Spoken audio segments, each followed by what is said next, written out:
Cheguei em silêncio. A luz da cozinha estava acesa, e eu ouvi a voz do meu filho antes de abrir a porta. Já coloquei o remédio no chá dela. Em alguns meses ninguém vai suspeitar. Encostei na parede. Não conseguia respirar. Aquela era a voz do meu filho. Fiquei parada até ouvir ele desligar o telefone. Depois fui até o carro sem fazer barulho. Dirigi até a delegacia. Quando o delegado bateu na porta da casa naquela mesma noite, o sorriso do meu filho simplesmente desapareceu.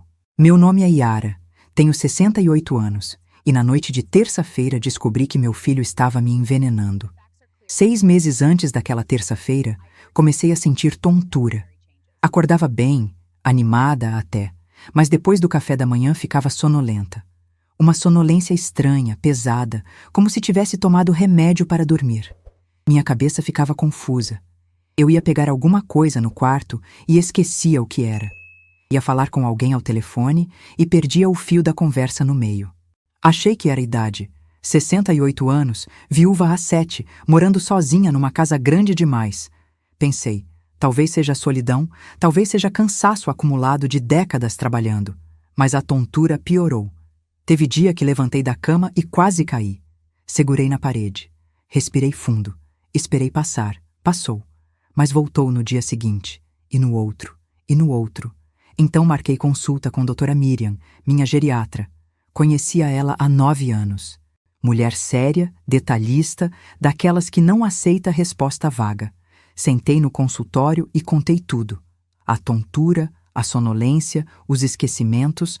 Ela me olhou com atenção e disse: "Vamos fazer exames completos, dona Yara. Hemograma, função hepática, função renal, tireoide. Quero ver tudo." Os resultados vieram uma semana depois. Doutora Miriam me ligou pessoalmente. "Dona Yara, preciso que a senhora venha aqui hoje ainda. Tem algo nos exames que me preocupou." Fui, sentei na frente dela. Ela abriu a pasta e foi direto ao ponto. "Suas enzimas hepáticas estão elevadas, muito elevadas, e há sinais de sobrecarga metabólica. Isso geralmente acontece quando a pessoa está tomando medicação em excesso ou medicação errada. A senhora está tomando algum remédio novo?" Neguei.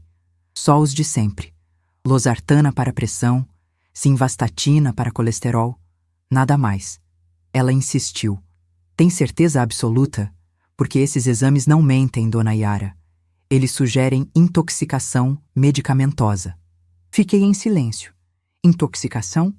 Como?" Ela continuou. "Eu quero que a senhora faça uma coisa. Vá em casa, pegue todos os remédios que a senhora tem e traga aqui para eu verificar. Todos, até os que parecem inofensivos." Voltei para casa com aquilo martelando na cabeça. Intoxicação medicamentosa.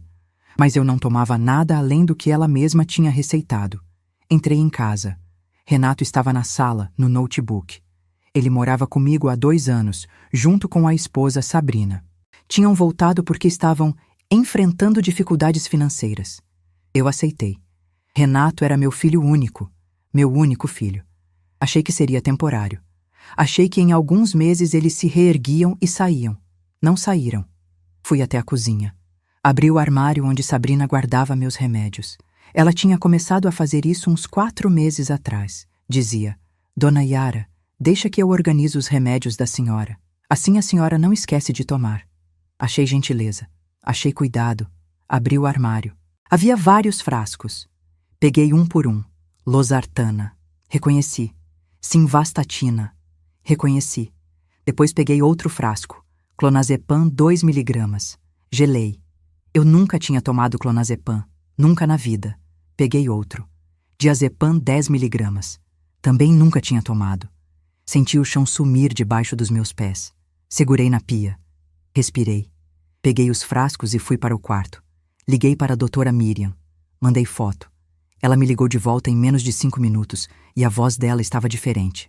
Controlada demais. Séria demais.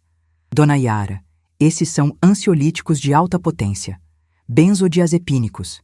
Se administrados sem prescrição médica, em doses erradas, causam exatamente os sintomas que a senhora está tendo: sonolência, confusão, perda de memória, alteração hepática. Alguém está dando isso para a senhora sem a senhora saber. E isso é crime. Isso é envenenamento. Fiquei muda. Ela continuou. Dona Yara, a senhora está me ouvindo? Respondi que sim. Menti. Minha cabeça estava explodindo. Envenenamento. Quem? Por quê? Ela disse. Dona Yara, eu preciso que a senhora tenha muito cuidado agora. Não tome mais nada que alguém prepare para a senhora. Nada. Nem chá, nem suco, nem remédio. Só o que eu prescrevi. E se a senhora suspeitar de alguém, procure a polícia. Desliguei. Sentei na cama. Fiquei olhando para os frascos. Pensei. Quem tinha acesso aos meus remédios? Sabrina. Quem preparava meu chá todas as noites? Renato. Quem insistia para eu tomar a medicação certinha? Os dois. Senti náusea. Meu filho, minha nora. Por quê? Então me lembrei. Herança. Eles achavam que eu tinha dinheiro. Sabiam que eu tinha vendido as 3 farmácias de manipulação em 2019 por R$ 2.900.000. Renato sabia. Mas ele achava que esse dinheiro tinha acabado. Achava que eu tinha gastado tudo com reformas, viagens, tratamento do pai dele que morreu de câncer. O que Renato não sabia é que aquele dinheiro entrou por cima de um patrimônio que já existia desde os anos 90. Holdings, fundos, imóveis alugados, R$ 3.600.000 no total, renda passiva de 26 mil mensais. Mas eu vivia com menos de 5 mil por mês. Nunca ostentei, nunca falei. Renato não imaginava, e se eles estavam me envenenando, era porque queriam que eu morresse, ou que eu ficasse incapaz. Demência, interdição. Aí Renato viraria meu curador legal. Controlaria tudo. A casa, o dinheiro, minha vida. Senti raiva. Senti medo. Senti uma dor no peito que não era física. Era a dor de descobrir que seu filho quer você morta. Mas eu não podia agir por impulso. Farmacêutica aprende cedo. Prova não documentada não existe. Decidi investigar, silenciosamente, metodicamente, como sempre fiz. A partir daquele dia, passei a fingir. Renato preparava meu chá da noite como sempre. Eu aceitava, agradecia. Mas quando ele saía da cozinha, eu jogava fora. Na pia, no vaso sanitário, onde fosse. Sabrina separava meus remédios todas as manhãs numa caixinha organizadora cor-de-rosa que ela tinha comprado para me ajudar. Eu fingia engolir, mas guardava. Escondia numa sacolinha plástica no fundo da gaveta de roupa de cama. Cada comprimido, cada cápsula. Evidência. Nos dias seguintes, me senti melhor. A tontura diminuiu, a confusão diminuiu. Voltei a dormir bem. Voltei a lembrar das coisas. Confirmação. Era o chá. Eram os remédios. Eles estavam me envenenando. Tomei outra decisão. Toda noite, quando eu saía do quarto para pegar água ou verificar portas, deixava o gravador de voz do celular ligado. Discretamente, no bolso do hobby. Aprendi isso nos 26 anos de farmácia. Documente tudo. Sempre. Durante 2 semanas nada aconteceu. Renato e Sabrina continuavam normais. Gentis até. Mãe, tomou o chá? Dona Yara, não esquece do remedinho. Falsos. Sorridentes. Assassinos.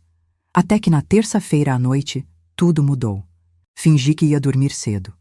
Subi para o quarto. Renato tinha preparado o chá como de costume. Eu tinha fingido tomar como de costume. Ele acreditava que eu estava sedada. Fiquei no quarto meia hora. Depois desci. Sem fazer barulho. Sem acender luzes. Queria pegar um copo de água na cozinha. O gravador estava ligado no bolso do hobby. Quando estava chegando perto da cozinha, ouvi vozes. A luz estava acesa. Renato estava ao telefone. Encostei na parede do corredor. Fiquei ouvindo. E foi quando ouvi a voz do meu filho dizendo: já coloquei o remédio no chá dela. Em alguns meses, ninguém vai suspeitar. Meu coração parou. Aquela era a voz do meu filho.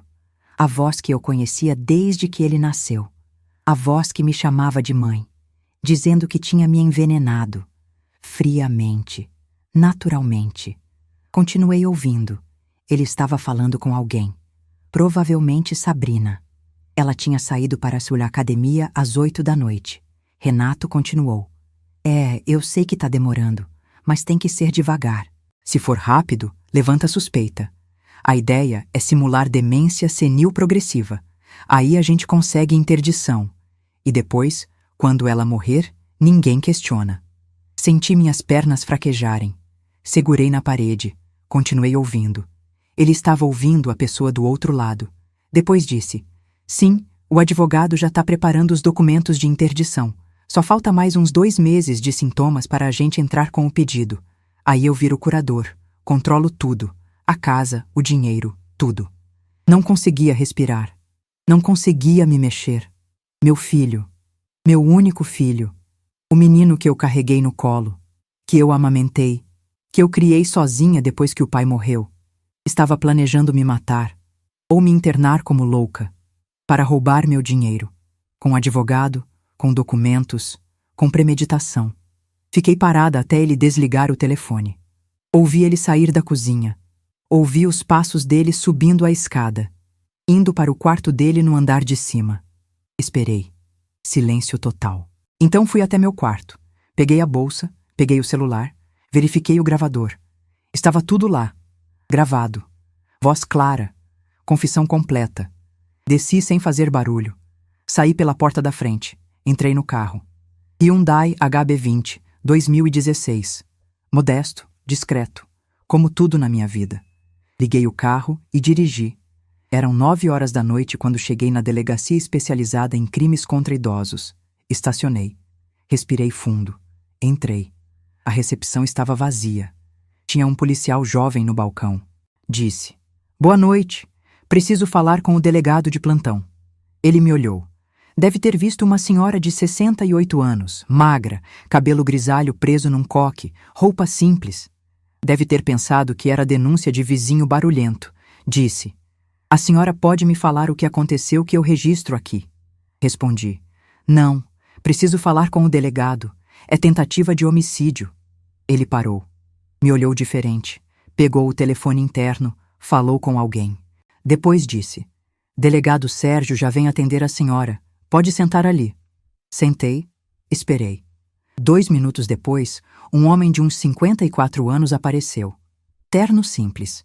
Expressão cansada de quem já viu muita coisa. Disse: boa noite. Sou o delegado Sérgio Tavares. A senhora pode vir comigo? Levantei. Segui ele até uma sala pequena com mesa, cadeiras, computador. Ele fechou a porta. Sentamos. Ele disse: pode me contar o que aconteceu? Contei tudo, desde o começo. A tontura, os exames, os remédios que eu não tomava, a gravação. Mostrei os frascos de clonazepam e diazepam que eu tinha trazido na bolsa. Mostrei a gravação no celular. Ele ouviu. O rosto dele foi mudando, não de surpresa, de raiva, raiva controlada, profissional. Quando terminou, ele ficou em silêncio alguns segundos. Depois disse: dona Yara, isso é tentativa de homicídio qualificado, uso de veneno, motivação torpe, vítima vulnerável. A senhora quer representar criminalmente contra seu filho e sua nora? Respirei fundo. Pensei no Renato criança, no Renato adolescente, no Renato adulto que eu ainda amava mesmo sem entender direito quem ele tinha se tornado. Pensei em tudo e disse: quero. Delegado Sérgio acenou com a cabeça, pegou um formulário, começou a preencher. Disse: vou solicitar ao juiz plantonista a decretação de prisão preventiva. Com base nas provas que a senhora trouxe, gravação, frascos, relatórios médicos, há risco concreto de destruição de provas e de reiteração do crime. O juiz costuma deferir nesses casos. Fez ligações. Conversou com o promotor de plantão. Conversou com o juiz. 1 hora depois, ele me chamou de volta na sala. Disse: prisão preventiva decretada. Vou mandar viatura buscar os 2 agora. A senhora quer ir junto? Pensei. Depois disse: quero. Fomos em 2 carros. Delegado Sérgio, 2 policiais e eu. Quando chegamos na minha casa, eram 11 horas da noite. As luzes estavam acesas. Renato estava em casa. Sabrina tinha voltado da academia. Os policiais bateram na porta. Renato abriu. Viu os uniformes. Disse: boa noite. Aconteceu alguma coisa? Um dos policiais disse: Renato Figueiredo? Ele confirmou: sim, sou eu. O policial continuou. O senhor está sendo preso por ordem judicial, por tentativa de homicídio qualificado contra Yara Mendes Figueiredo, sua mãe. Renato ficou branco. Literalmente branco. Os lábios perderam a cor. Ele olhou para os policiais. Depois olhou para trás, procurando alguém, procurando a mim. O quê? Isso é loucura! Onde está minha mãe? Eu estava no carro da polícia, estacionado na calçada em frente à casa. Desci. Caminhei até a porta. Olhei para ele. Renato me viu.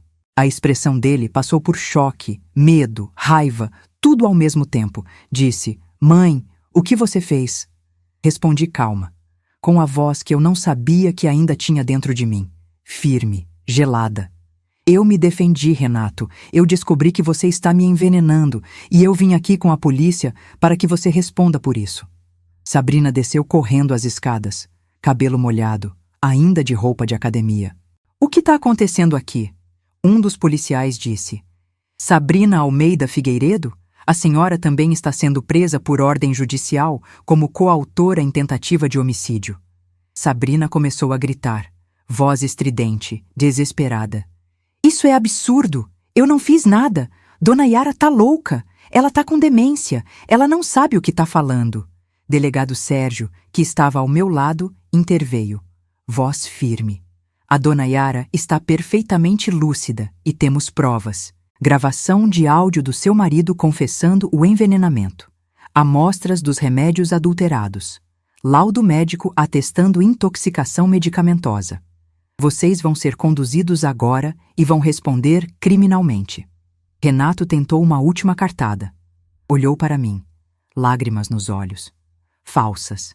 Completamente falsas. "Mãe, isso é um mal-entendido. Eu nunca ia te fazer mal. Você é minha mãe. Eu te amo." Olhei para ele. Para o homem que eu gerei, que eu criei, que tentou me matar. E disse devagar, cada palavra pesando. "Não, Renato. Você não me ama. Você ama meu dinheiro. E você não vai ter. Nunca."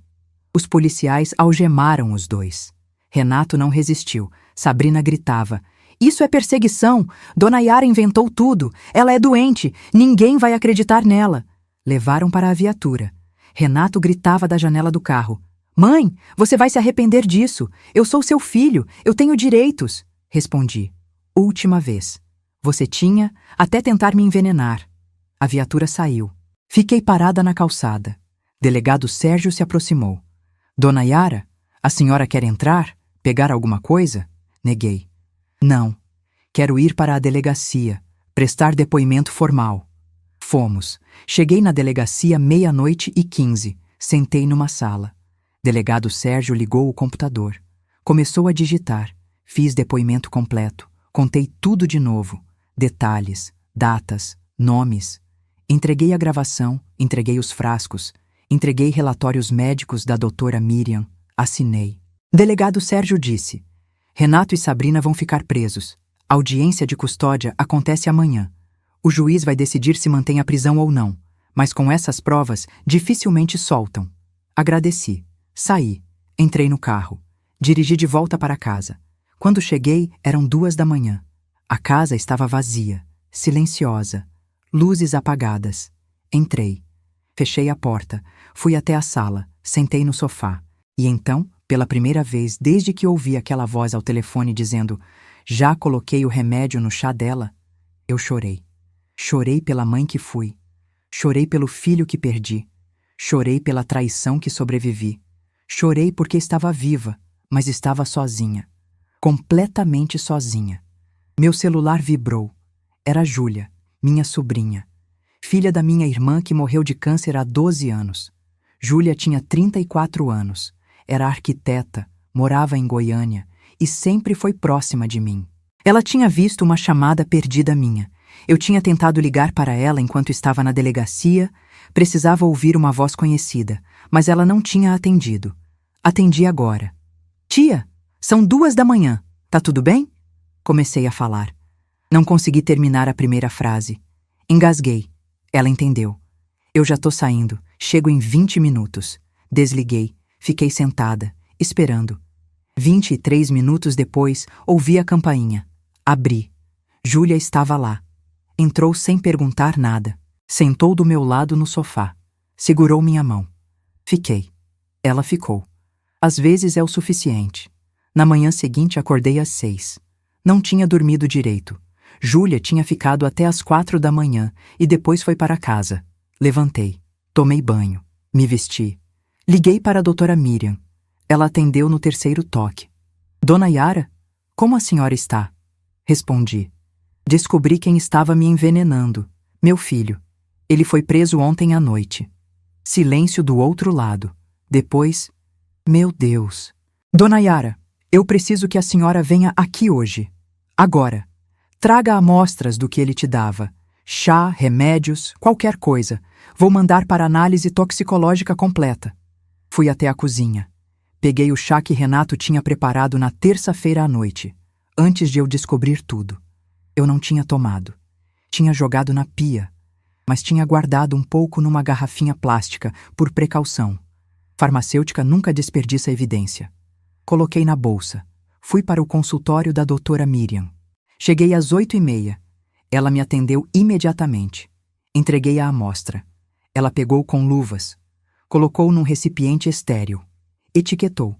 Disse: vou mandar para o laboratório de toxicologia do Instituto Médico Legal. Resultado sai em 48 horas. Isso vai ser prova técnica definitiva. Depois ela me examinou. Pressão, reflexos, cognição. Aplicou testes rápidos de memória. Disse: Dona Yara, seus sinais vitais estão normais. Cognição preservada. Memória funcionando perfeitamente. Agora que a senhora parou de ingerir as substâncias, o corpo está se recuperando, mas eu vou solicitar exames de acompanhamento para garantir que não houve dano hepático permanente. Agradeci. Saí. Fui para casa. No caminho, delegado Sérgio me ligou. Dona Yara, audiência de custódia do seu filho e da sua nora acontece hoje às 14 horas. A senhora quer vir? Pensei. Depois disse: quero. Cheguei no fórum às 13h40. Delegado Sérgio estava esperando na entrada. Entramos juntos. Sala pequena. Juiz, promotor, defensores públicos. Renato e Sabrina não tinham dinheiro para advogado particular ainda. E os 2 réus por videoconferência direto do presídio. Quando a tela ligou, vi Renato. Roupa laranja de preso, cabelo despenteado, olheiras. Ele me viu também. Desviou o olhar. O juiz começou. Leu a denúncia. Tentativa de homicídio qualificado, uso de veneno, motivação torpe, vítima idosa, vulnerável. Depois perguntou para Renato: o senhor tem algo a declarar? Renato olhou para a câmera. Disse com voz trêmula, controlada: eu sou inocente. Minha mãe está confusa. Ela tem problemas de memória. Eu só estava tentando ajudar ela com remédios para dormir melhor. Nunca quis fazer mal. O promotor interveio. Excelência, temos gravação do réu confessando explicitamente o envenenamento. Temos amostras dos remédios administrados sem prescrição médica. Temos laudo médico atestando intoxicação. Não há confusão. Há crime. O juiz ouviu Sabrina. Ela chorou. Disse que não sabia de nada. Que era tudo ideia do Renato. Que ela só obedecia ao marido. Que tinha medo dele. O promotor rebateu. Excelência, perícia técnica do celular do réu recuperou mensagens de texto entre ele e a Corré. Nessas mensagens, Sabrina sugere substâncias específicas, discute doses, comemora resultados. Ela é cúmplice ativa, não vítima. O juiz analisou as provas. Leu a gravação transcrita. Leu as mensagens recuperadas. Depois disse: considerando a gravidade do crime, o uso de veneno, a vulnerabilidade da vítima e o risco concreto de destruição de provas e de reiteração criminosa, mantenho a prisão preventiva de ambos os réus, sem direito à fiança. Renato gritou da tela: isso é injustiça! Eu sou inocente! Minha mãe inventou tudo! O juiz bateu o martelo. Sessão encerrada. A tela desligou. Renato sumiu. Sabrina sumiu. Saí do fórum. Delegado Sérgio me acompanhou até o carro. Disse: Dona Yara, agora é esperar o processo tramitar. Ministério Público vai oferecer denúncia formal. Depois tem instrução, testemunhas, perícias. Pode levar alguns meses, mas com essas provas, a condenação é quase certa. Agradeci. Fui para casa. No caminho, parei no supermercado. Comprei comida. Comprei chá. Chá de verdade, sem veneno. Voltei para casa. Guardei tudo. Sentei na cozinha, fiz chá, tomei. Sem medo. Sem tontura. Só cansaço. 2 dias depois, doutora Miriam me ligou. Dona Yara, resultado da análise toxicológica saiu. Presença de clonazepam e diazepam em concentração elevada na amostra do chá. Concentração suficiente para causar intoxicação crônica, suficiente para simular demência, e se administrado por tempo prolongado, suficiente para causar falência hepática e morte. O laudo técnico confirma tentativa de homicídio por envenenamento. Pedi cópia do laudo. Ela mandou por e-mail. Imprimi. Levei para delegado Sérgio, juntou aos autos. Mais uma prova. Mais um prego no caixão do meu filho. Nas semanas seguintes, tentei voltar à rotina, mas não conseguia. A casa estava vazia demais, silenciosa demais. Cada cômodo tinha memória. A cozinha onde Renato preparava o chá envenenado, a sala onde ele fingia me amar, o quarto onde ele dormia planejando minha morte. Júlia vinha me visitar todos os dias, almoçava comigo, conversava, tentava me distrair. Mas eu sabia que ela estava preocupada, porque eu estava emagrecendo. Não dormia direito, não comia direito. Só pensava. 1 mês depois da prisão, aconteceu algo que eu não esperava. Recebi ligação de um advogado, Dr. Maurício Lins. Disse que estava representando Renato, que tinha sido contratado pela família de Sabrina, que tinha juntado dinheiro para pagar defesa particular. O advogado pediu para me encontrar, para conversarmos, dona Yara, tentar resolver isso de forma amigável. Recusei. Desliguei. Mas ele insistiu. Ligou de novo. Mandou e-mail. Mandou carta. Eu ignorei tudo. Então, ele mudou de estratégia. 1 semana depois, recebi intimação judicial. Renato tinha entrado com ação de interdição contra mim. Alegava que eu estava senil, que a denúncia era fruto de delírio, que eu tinha sido manipulada por terceiros, nomeadamente Júlia, a acreditar em conspiração inexistente.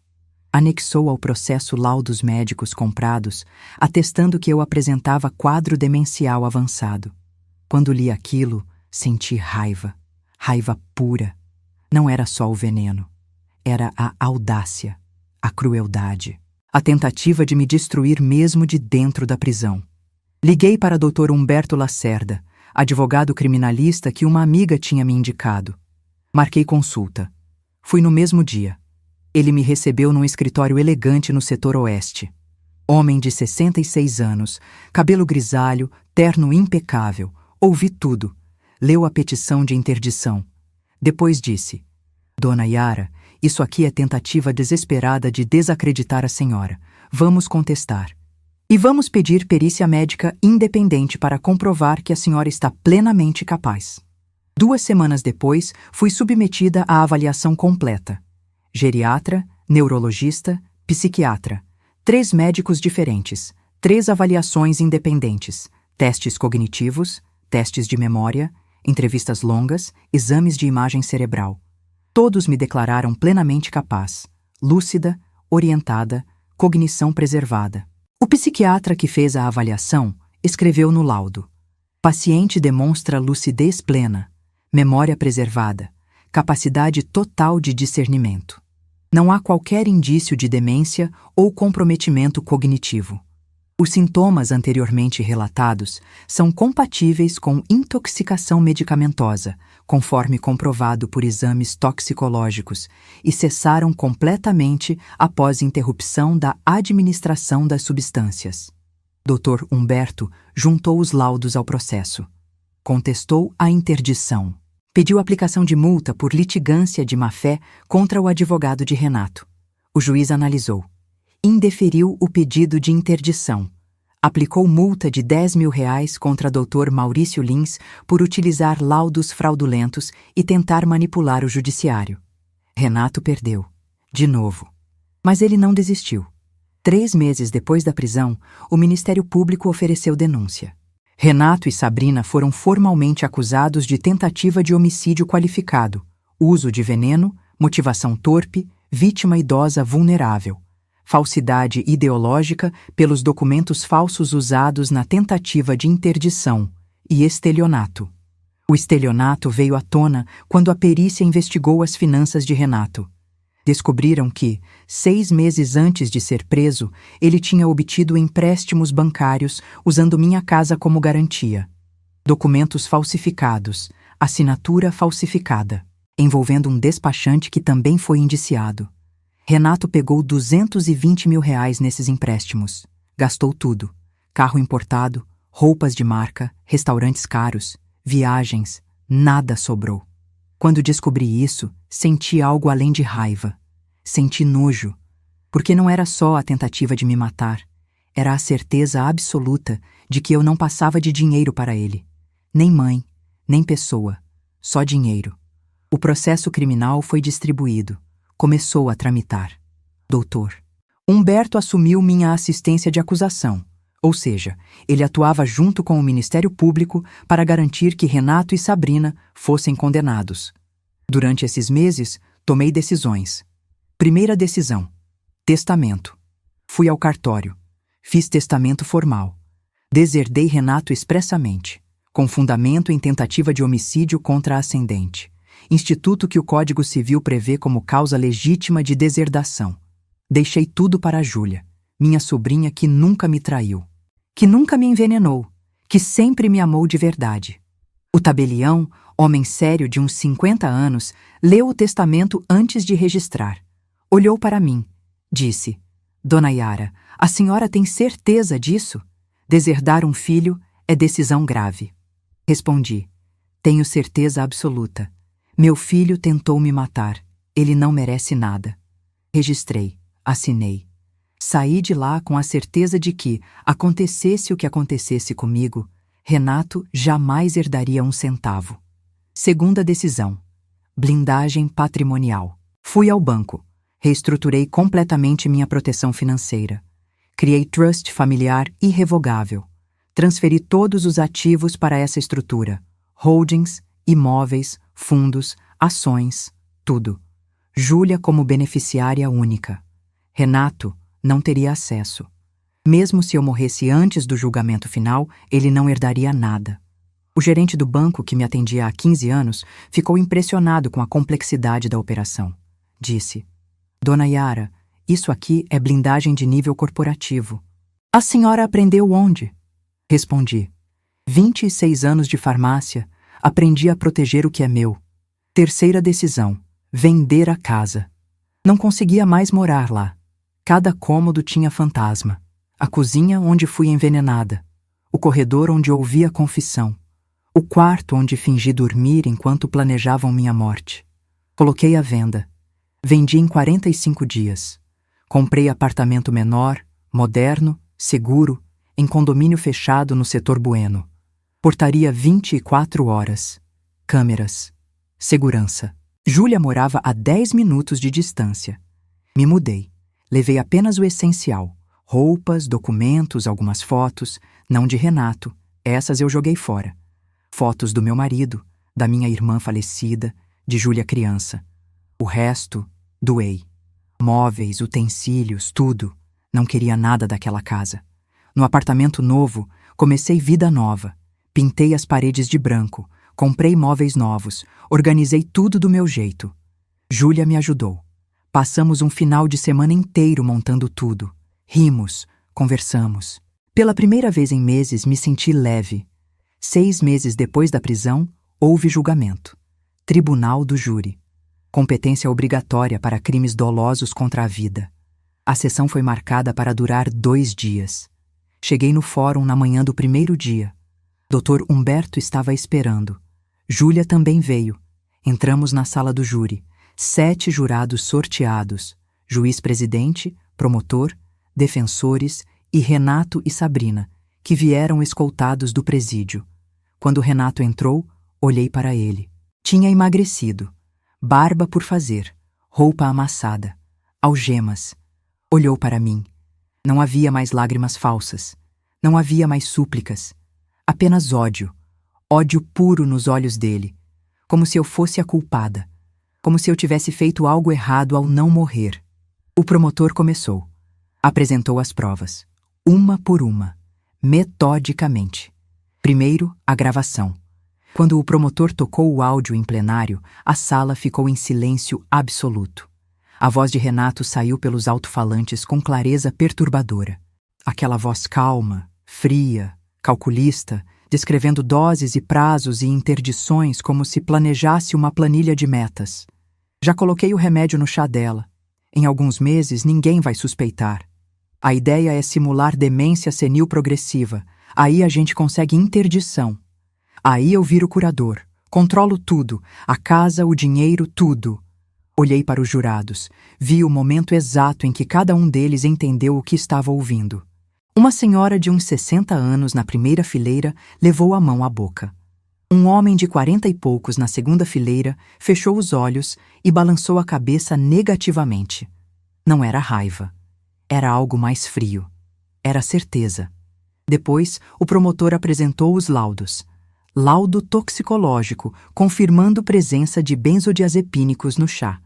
Laudo médico, confirmando intoxicação medicamentosa. Laudo pericial, confirmando falsificação de documentos. Tudo técnico. Tudo irrefutável. Depois, as testemunhas. Doutora Miriam foi chamada. Depois por 40 minutos. Explicou em detalhes os sintomas que eu apresentava. Explicou como identificou intoxicação. Explicou o mecanismo de ação dos benzodiazepínicos. Falou com a autoridade de quem domina o assunto.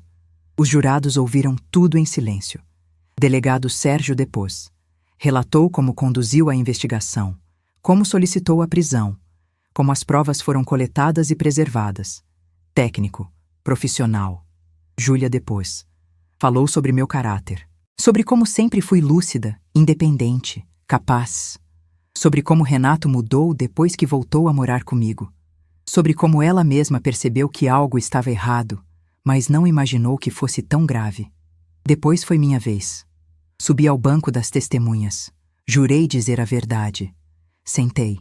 O promotor me fez perguntas. Contei tudo de novo. Desde o começo. A tontura, os exames, os frascos de remédio, a gravação, a descoberta. Falei com voz firme. Sem chorar, sem tremer, apenas relatando fatos. O defensor de Renato me interrogou, tentou me desestabilizar. A senhora não acha que pode ter se confundido? Respondi. Não, eu sou farmacêutica, reconheço remédios, reconheço intoxicação, não houve confusão. Ele insistiu. Mas a senhora não pode ter interpretado mal a gravação? Respondi. A gravação está disponível para todos ouvirem. Meu filho confessou explicitamente. Não há interpretação, há confissão. O defensor desistiu. Voltei para o lugar. No final do primeiro dia, a acusação encerrou. No segundo dia, foi a vez da defesa. O advogado de Renato argumentou que ele apenas administrava remédios para ajudar a mãe a dormir melhor, que não havia intenção de matar, que era excesso de cuidado, não crime. Pediu desclassificação para lesão corporal culposa. O promotor rebateu. Não há cuidado em administrar benzodiazepínicos sem prescrição médica. Não há cuidado em falsificar documentos para interdição. Não há cuidado em planejar controle patrimonial após morte ou incapacitação da vítima. Há premeditação, há dolo, há tentativa de homicídio qualificado. Sabrina, pela primeira vez desde a prisão, quebrou o silêncio. Pediu para depor. O juiz permitiu. Ela subiu ao banco, chorou.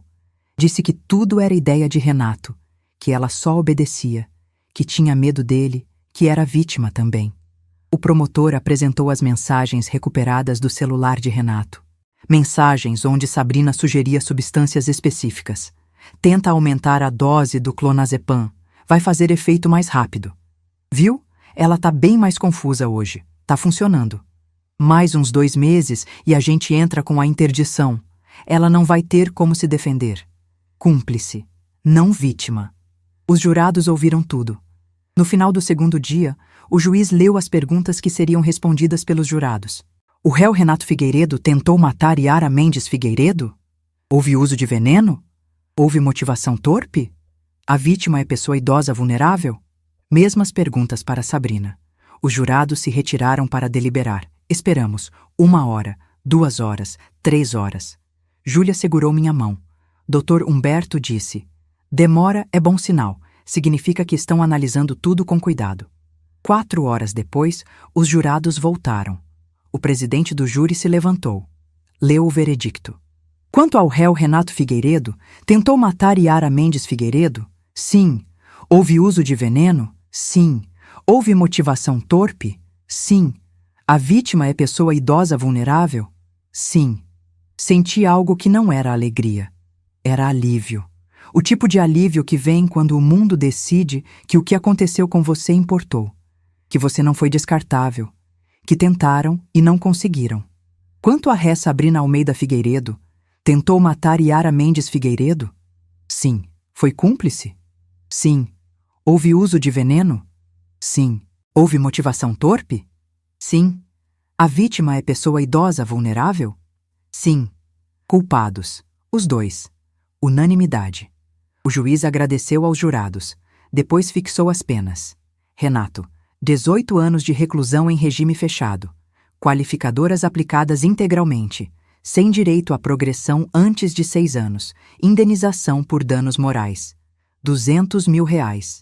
Sabrina, 15 anos de reclusão em regime fechado.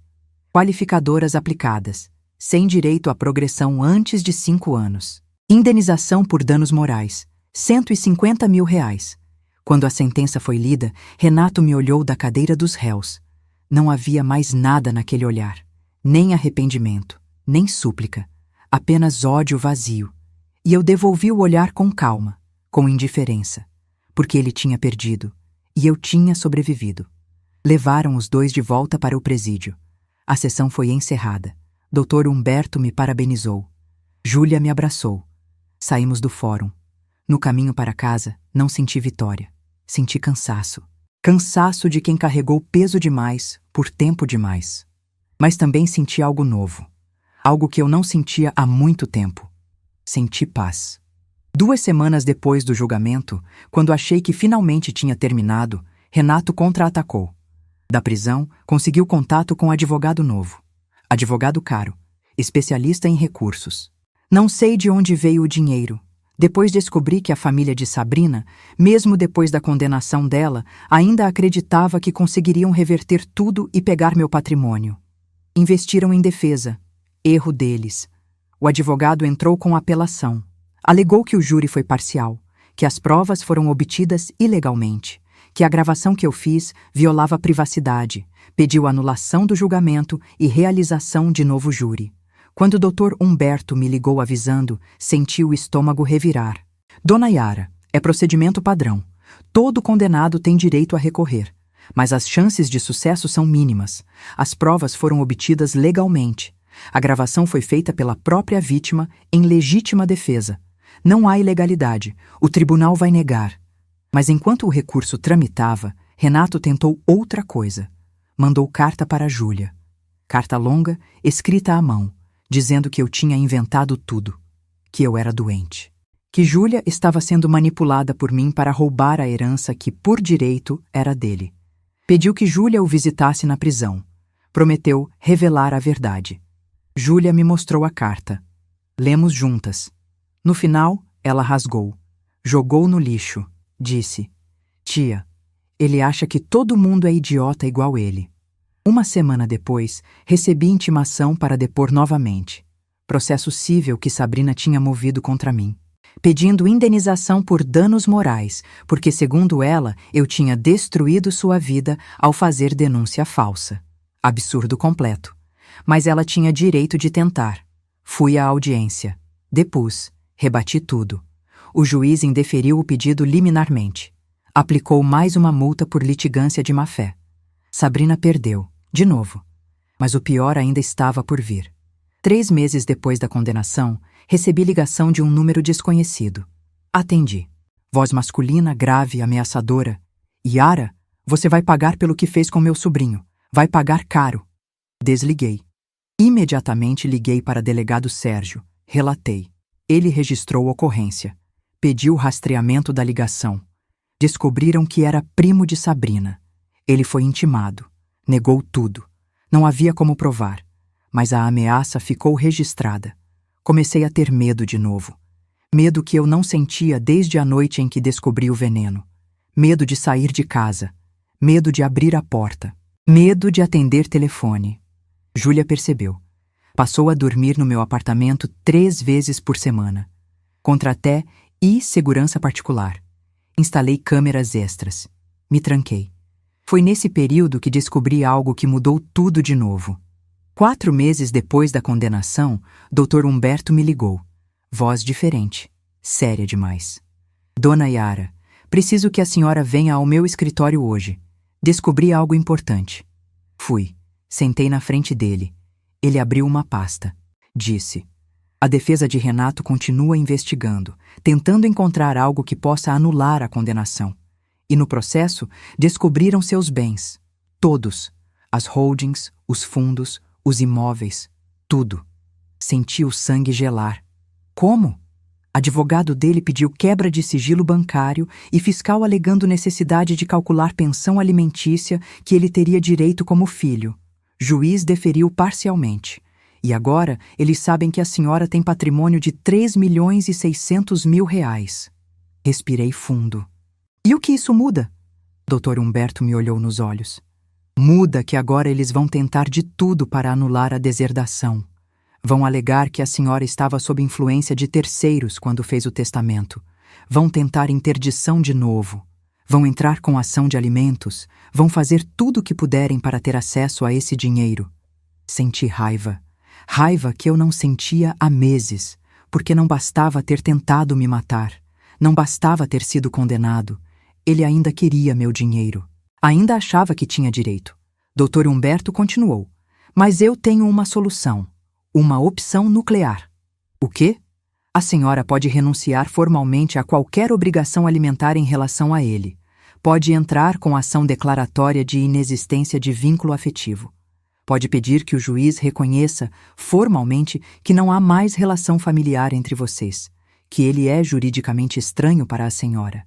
Isso blindaria completamente seu patrimônio. Pensei. Depois disse: faça. Entramos com a ação. Juntamos todas as provas, a gravação, as mensagens, a condenação, o laudo toxicológico, tudo.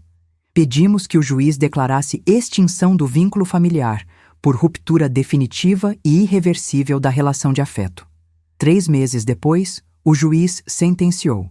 Considerando a gravidade dos atos praticados pelo réu Renato Figueiredo contra a autora Yara Mendes Figueiredo, sua mãe, notadamente a tentativa de homicídio mediante envenenamento com motivação patrimonial e considerando a condenação criminal transitada em julgado, declaro extinto o vínculo familiar entre as partes. Renato Figueiredo não possui qualquer direito sucessório, alimentar ou patrimonial em relação a Yara Mendes Figueiredo. A deserdação é plenamente válida e irrevogável. Recebi a sentença por e-mail. Imprimi. Li 3 vezes. Depois chorei. Não de tristeza, de alívio. Renato não era mais meu filho, legalmente, formalmente, definitivamente. E ele jamais teria acesso ao meu dinheiro. Jamais. 6 meses depois da sentença que extinguiu o vínculo familiar, Renato tentou o último movimento. Da prisão, conseguiu que o novo advogado entrasse com habeas corpus, alegando excesso de prazo na instrução processual. Mentira completa. O processo tinha tramitado dentro dos prazos legais, mas era a última cartada dele. O tribunal analisou, negou, unanimidade, manteve a prisão, manteve a condenação, manteve tudo. Quando o Dr. Humberto me avisou, senti que finalmente tinha acabado. Finalmente. Mas eu queria mais. Queria garantir que eles pagassem por tudo, completamente. Conversei com o Dr. Humberto. Disse: quero que eles paguem a indenização, toda, até o último centavo. Ele explicou: Dona Yara, eles não têm bens, não têm dinheiro, Renato está preso, Sabrina está presa, a indenização vai ficar no papel. Respondi: não me importa, quero que fique registrado, Quero que quando eles saírem da prisão, se saírem, tenham essa dívida para pagar. Quero que carreguem isso para sempre. Dr. Humberto entrou com execução da sentença. Penhora de bens futuros, bloqueio de contas, inclusão no cadastro de devedores, tudo. Renato e Sabrina ficaram com o nome sujo, sem crédito, sem futuro financeiro, presos e falidos. 2 anos depois do julgamento, visitei a prisão onde Renato cumpria a pena. Não para vê-lo, para entregar documento pessoalmente. Notificação de que ele tinha sido excluído completamente do meu testamento, com cópia autenticada da sentença que extinguiu o vínculo familiar. Pedi para funcionário da prisão entregar.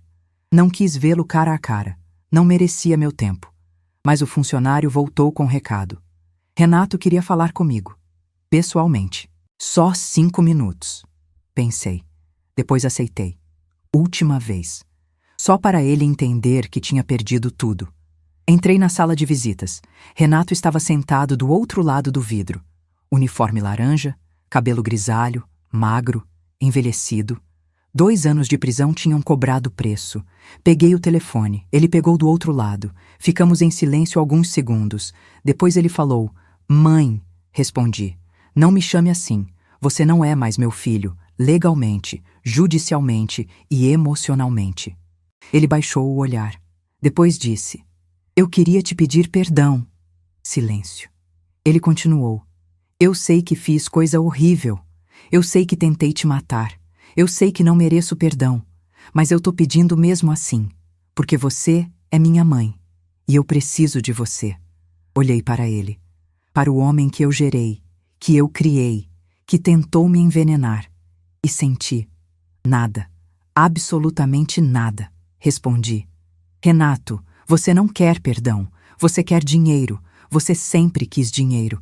E você não vai ter. Nunca. Eu te deserdei. Eu extingui o vínculo familiar. Eu blindei meu patrimônio. Quando eu morrer, você não herda nada. Júlia herda tudo. E não tem recurso que mude isso." Ele começou a chorar. Lágrimas verdadeiras dessa vez. Desespero verdadeiro. "Mãe, por favor, eu vou sair daqui a 12 anos. Vou sair sem nada, sem dinheiro, sem casa, sem nada. Eu vou precisar de ajuda. Você é minha mãe. Você não pode me abandonar assim." Levantei. Coloquei o telefone no gancho. Antes de sair, disse através do vidro, mesmo sabendo que ele não ouvia mais: "Você me abandonou primeiro, quando colocou veneno no meu chá." Saí. Nunca mais voltei. 3 anos depois do julgamento, Renato e Sabrina continuam cumprindo pena em regime fechado. Sem direito à progressão antes de 6 anos. Perderam tudo: liberdade, reputação, futuro, família. A família de Sabrina se recusou a visitá-la depois que descobriram as mensagens onde ela planejava ativamente meu envenenamento. Mãe dela disse publicamente: "Minha filha morreu para mim. Eu não criei uma assassina." Renato me escreve cartas mensalmente. Pedem perdão, pedem dinheiro, pedem ajuda.